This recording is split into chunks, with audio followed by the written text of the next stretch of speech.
નમસ્કાર, આપ જોઈ રહ્યા છો મારો અવાજ ન્યૂઝ। મહેસાણા જિલ્લાના વિસનગરમાં અનોખી રીતે મનાવવામાં આવે છે હોળી ધૂળેટી પર્વ। વિસનગરમાં 150 વર્ષોથી અનોખી રીતે ખાસડા યુદ્ધ દ્વારા રમાય છે હોળી। હોળીને લઈને રાજ્યભરમાં અનેક જગ્યાએ અલગ અલગ વર્ષો જૂની પરંપરાઓ મુજબ હોળીના તહેવારોની ઉજવણી કરવામાં આવે છે।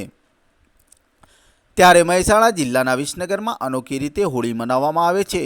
વિસનગરમાં છેલ્લા 150 વર્ષોથી અનોખી રીતે ખાસડા હોળી રમાય છે। નામ જાણીને ચોક્કસ નવાઈ લાગી હશે। વિસનગરમાં ધૂળેટી પર્વ પરંપરાગત ખાસડા યુદ્ધ યોજવામાં આવે છે, પરંતુ અહીં બે જૂથો વચ્ચે એકબીજા ઉપર ખાસડા ફેંકીને ખાસડા યુદ્ધ રમે છે। વિસનગરમાં મંડી બજાર વિસ્તારમાં છેલ્લા 150 વર્ષોથી વધારે વર્ષોથી ખાસડા યુદ્ધની પરંપરા ચાલી આવી છે। અહીં વર્ષોથી પરંપરા પ્રમાણે ધૂળેટીના પર્વ દિવસે સવારે યુવાનો મંડી બજાર ટાવર ખાતે એકઠા થાય છે અને બે જૂથ પાડવામાં આવે છે। આ બંને જૂથ આમને સામને આવે છે। આજના બદલાયેલા યુગમાં ખાસડાની જગ્યાએ શાકભાજીએ લીધું છે, જેમાં રીંગણ, બટાકા, ટામેટા જેવી શાકભાજી ફેંકીને યુદ્ધ રમે છે। આ રમતમાં જેને જૂની લોકવાયકા પ્રમાણે જૂતું વાગે એનું આખું વર્ષ સારું જાય છે તેવી માન્યતા પ્રચલિત છે। આ પરંપરા વર્ષોથી ચાલી આવતી રહી છે। મોટી સંખ્યામાં લોકો જોડાય છે। ધૂળેટીના દિવસે વહેલી સવારે ઉત્તર વિભાગના અને દક્ષિણ વિભાગના લોકો આવી મંડી બજારમાં બે જૂથોમાં વહેંચાઈ જાય છે। જ્યારે બજારના ચોકમાં વચ્ચે ખજૂરનો ગળો મૂકવામાં આવે છે અને જૂથો આ ગળો મેળવવાનો પ્રયત્ન કરે છે, જ્યારે બીજી જૂથ ખાસડા મારી આ ગળો લઈ જતો અટકાવે છે। જ્યાં જે જૂથ ચપળતા વાપરી ગળો છીનવી જાય છે તેને વિજેતા જાહેર કરવામાં આવે છે। ખાસ આ પર્વની ખાસિયત એ છે કે આ ખાસડા યુદ્ધ દરેક જ્ઞાતિના લોકો જોડાય છે અને આખું શહેર એક ભાઈચારાથી અને સમરસતાથી આ પર્વનો આનંદ મેળવે છે। ની અંદર લગભગ છેલ્લા 300-350 વર્ષથી હોળીના બીજા દિવસે એટલે કે ધૂળેટીના દિવસે વહેલી સવારે અહીંયા મેન બજારની અંદર તમામ કોમના લોકો ભેગા થાય છે અને વર્ષોથી સામસામે ખાસડા મારવાની આ એક અનોખું ખાસડા યુદ્ધ ચાલી રહ્યું છે।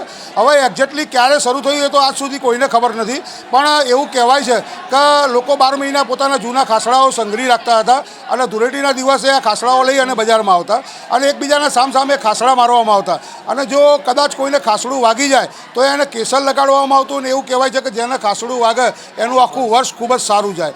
એટલે આ યુદ્ધની ખાસ વિશેષતા બીજી એ છે કે આ બજારની અંદર તમામ કોમના લોકો ભેગા થઈ એકબીજા સામે ખાસડા મારી અને અનોખું આ ખાસડા યુદ્ધનો આનંદ લે છે અને ખાસ કરીને કોમી એકલાસના ભાવથી આ યુદ્ધ યોજાય છે, કારણ કે આજ સુધી આ બજારની અંદર આ યુદ્ધ દરમિયાન ક્યારેય કોઈ પણ જાતનો નાનો મોટો ઝઘડો થયો નથી। એ આ ખાસડા યુદ્ધની ખાસ વિશેષતા છે।